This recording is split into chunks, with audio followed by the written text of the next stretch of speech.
In this video, we are going to discuss about transmission electron microscopy, their merits, demerits and applications.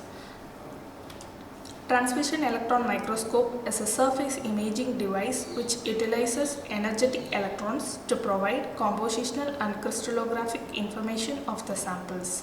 The typical magnification is in the range of 10 to the power 3 to 10 to the power 6.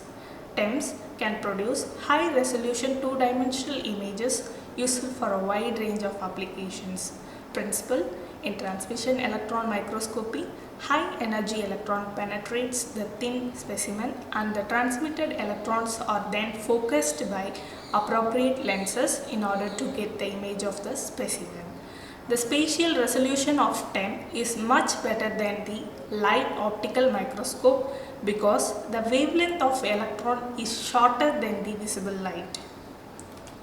The figure shows the schematic diagram of TEM.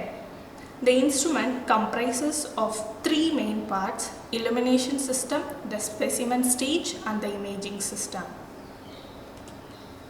As an example, these figures depicts the TEM image and SAT pattern of the zinc oxide nanopowder.